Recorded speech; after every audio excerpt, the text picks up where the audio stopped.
What's up, guys? Cody here with Don in the Out of Bounds Sports Podcast. Today we're going to be doing something a little bit different. We're going to be starting our weekly episodes here. We've got a couple new sports headlines that we're going to chat about. Kind of have a little bit of a timer, so it'll be go, go, go. When the timer ends, your arguments or cutoff is done.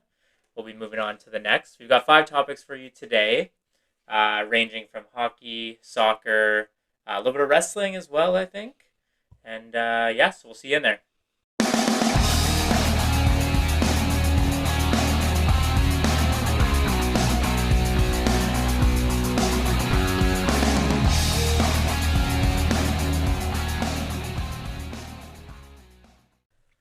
All right, guys. So we've got a couple different topics here today. We'll be talking about the Leafs firing their head coach. Don's got some Rangers updates, some soccer news, which we haven't really gone into, so that'll be a first for the channel. And we'll probably finish it off with a little bit of backlash. So, Don, why don't you start us off here? All right. As we've heard, the Toronto Maple Leafs have fired yet another head coach. This guy lasted how long? 4 years? He lasted for 5 years. 5 years, okay. I would like to say the answer is not always to fire the coach. The problem with this team is, with this team in particular, you got guys, at least four guys, making between $11 and $13 million a year. Where's the motivation? The thing is that if you want them to play harder, instead of giving them 8-year bloody contracts, or even give them 8 years, but say but the pay will fluctuate depending on the performance of the previous year. Yeah, different incentives you can structure into this. Yeah. Yeah, absolutely. And so if you score 50 goals this year, you get the full contract. If you score 20, we're not paying you $12 million. Yeah. Right? Now, if we just look at some of the stats for poor Sheldon Keefe. First of all, if we go before him, if we talk about Mike Babcock, who's supposed to be the second coming, he was here from 2015 to 2019. So he coached 328 games. He won 164, lost 123 with a average of 56% wins. Gone. Now we go with Sheldon Keefe, who coached 349 games, so 20 games more, 212 wins, 97 losses, and a 61% winning average. Like, what are you doing? Yeah. So sometimes the answer is not always firing the coach. That's like 2 out of 3. There's nothing wrong with those stats. No. Except if you're the Rangers, who are well above that. But, the answer... sometimes the answer is to fire the coach, but not always. Yeah. I'm out of time. All right. Moving on to some soccer news. Some big Champions League games this week. We had Borussia Dortmund, German team, beating PSG. I love those Germans. 2-0. So they moved on to the Champions League final. And then we've also got the second game, which I happen to catch most of. Real Madrid does it again. Absolutely incredible. They were down. They went into the game. So the first leg, it was 2-2, tied with Bayern Munich. They ended up being down in this game. They came back, tied it up. A little bit of a controversial call at the end of this one. 2 controversial calls. Real Madrid had a goal called back for a penalty in the box. So that one got disallowed from the VAR. And then they ended up tying it up, going ahead. And then you had Bayern Munich with an amazing chance in stoppage time. And they just... the linesman called offside when it wasn't offside. So Real Madrid, I was really cheering for Bayern Munich in this one. Real Madrid's won so much in the last Champions League wise. They are just dominating. They've got such a good squad. So I can really see them beating Dortmund in the final, which I can't remember off the top of my head, but that's quite a few Champions League wins in the last few years. And then just on a quick other note, we had the Europa League, another German team, Bayern Leverkusen, who won their They won the German league for the first time in, I think, ever. And a couple weeks ago, they advanced. They beat Roma with another stoppage time thriller to move on to the Europa League final as well. So they're 48 or 49 games unbeaten now. They're one of the hottest teams in Europe. Xavi Alonso is doing amazing things as the coach there. So I'm excited to see what's going to happen there. But the Champions League final, we've got a German team and a French team, and then another German team in the Europa League. So German soccer is kind of dominating right now. But Spain does happen to be the best. So Yeah, that doesn't surprise me. All right, All now let's switch over to the NHL playoffs. We're not going to really get too much into it. What I'm going to specifically talk about is you need good goaltending to win a Stanley Cup. Check down historically, that's how it goes. And it's funny because we were just talking yesterday about how Frederick Anderson, who's the starting goaltender for the Hurricanes, was the ex-Leaf goalie who they told him to piss off because he just crapped it out every time in playoffs they were gone. And the funny thing is, we were talking about that before the game, and he didn't start Game 3. Was he hurt, or was no, he? They just said no. Else. Yeah. And if you look at the goaltending for the Rangers, Shesterkin,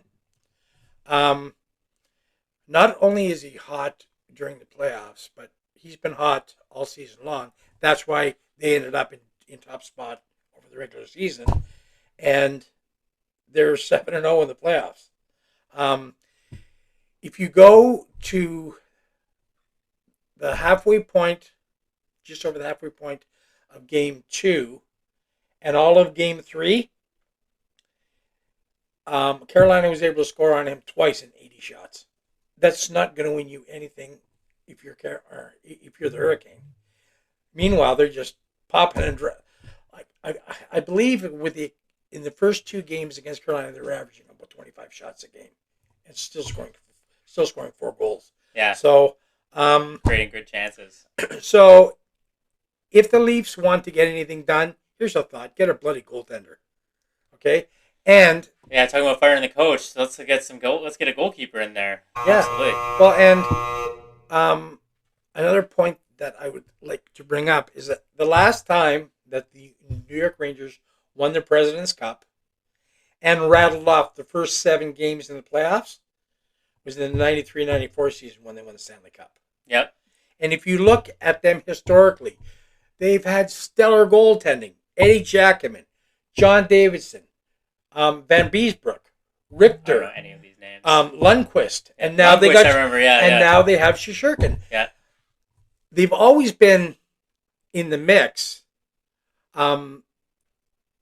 They haven't always been able to build around their goaltender, but they've always had goaltending. Yeah.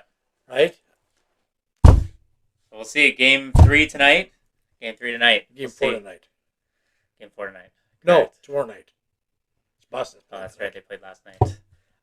All right, moving on to the NBA playoffs here. Some in the most shocking storyline so far, I would say we've got the defending champs, Denver Nuggets, down 0-2 to a young but tough Minnesota Timberwolves team that has some veterans on it, rounded out with some really great young players. Anthony Edwards is playing like a freaking absolute star. He's got Kobe comparisons. He's got MJ comparisons. There's one other guy that they compared him to, but he just looks absolutely incredible. And he plays with a smile on his face. He is exactly, he's got that old school mentality where he just plays hard no matter what. He's not trying to sit out games. He's not trying to, he always plays through it. And he just looks like an absolute stud out there. And Denver just doesn't have an answer for them right now. You can tell they're sitting out on the court. They are frustrated. Jamal Murray's frustrated. Nikola Jokic, who has not been able to be rattled ever, looks like he's flustered out there. Yeah, he's a good player. He really is. So, these Timberwolves got the Nuggets on the ropes. And tonight we've got the game at 9:30. I'll be tuning into that, I think. And this Don, I think, is a must-win for Denver. If they go down 0-3, they're done. I don't think that anyone's ever come back from 0-3. and their defending champs, or their hopes for defending, They're will gone. be over. They're So gone. going back to Minnesota, that building's going to be wild. I think they've all got the white shirts, so it's going to be a whiteout in there. And yeah, I wish I could say that I'm going to see them bounce back, because I thought Game 2, Denver for sure was going to win that, and they came out looking flat. So another must-win game. We'll see what happens. The other news on that, we've got the Knicks playing tonight. No Jalen Brunson, or no, sorry, not no Jalen Brunson's questionable. So we'll see what happens with that. I think he had a foot injury, so I mean, we'll see what happens. But Knicks, they might throw. This might be a throwaway game for the Knicks, and then we'll move on and move on to Game 4. So All right. Let's get into the last topic. Even though it happened last weekend, didn't touch on it. backlash. Well, Yeah. we did touch on it before it happened. We were just slamming the shit out of Yeah, it. we were not impressed with the Um, card. But I actually did watch it. I would still say that there wasn't a single match that I would pay to see, but it was actually surprisingly good. They started off with that banger of the street. It turned out to end up being a street fight Yeah, between the Bloodline and Orton and KO, but yeah. a surprise, not surprise, but not surprise appearance from a new member of the Bloodline. Not Fatu, but Oh, the other guy, yeah.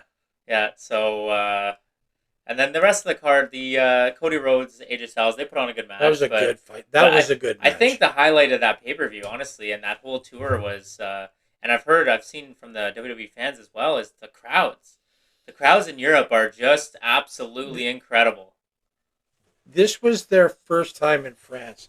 They were even saying it's the loudest crowd they've ever heard. Yeah. When the guys were coming out to their songs, the crowd was singing the songs Yeah. word for word in Crazy. English, and they were just going crazy. And they'll definitely be going back to France. Yeah, I saw in 100% for Soundbite, Orton said, I've had the same theme song since 2009, and he's never heard No. the American crowd sing along. They were singing Every word for word. Yeah, it was was crazy. Yeah, Yeah, amazing yeah. atmosphere. Yeah, and that actually helped, I think, make it Yes. even better. Yeah, yeah. Just because they were all so into this thing, and it was like, every match is like, this is awesome, every match. And I'm going, Yeah. well, not really, but okay, I guess it's maybe not too hard to please the French. I don't know, but overall, I would give that a B plus. Yeah, absolutely. Yeah, the professional wrestling, the fans are such a big part of how the matches turn out. So Yep. So up next is King and Queen of the Ring. yeah, we'll see. That's in what, 2 weeks? yeah, week and a half? May 25th. Saturday, May 25th? 25th. Yeah. I think that's having them too close to each other, but you know what? They're free, so who cares? Once we find out who's fighting on that card, we might talk about it beforehand. We'll for sure talk about it after it's over, though. Yeah. And we'll try to do it earlier than a week after it's done. Yeah. All right. So one last thing before we leave you guys, for those who have been following along with our hockey and basketball predictions, the first round wrapped up. The last video we had, we were waiting on one game in each, the NBA and NHL. There was a chance for Don to come back and win. That did not happen. You've got your reigning champ right here for the first round. Cleveland pulled it out. They won the game, and Vegas choked. Third period was terrible. Shame on you. So Don will be bringing me for some wings next Sunday, I think. Next Sunday? Yeah, I think we'll do some half-price wings. Some, At some the pool. Bronte Sports Kitchen. And yeah, we might come live live some there. pool, And too. yeah, Some pool. yeah, we'll see what happens. But thanks for tuning in, guys. We'll be doing this format probably going forward. We'll try to do it once a week, kind of around the same day. We're going to aim for Fridays, I think. I thought we were going for Wednesdays. Wednesdays or Friday. We still have to iron out the details. But so you can catch us next week at this time. And once again, thanks for watching. If you like this video, make sure you leave us a like, smash that subscribe button, turn your notifications on so you can see our lovely faces again. And we'll see you next time. Thank you so much.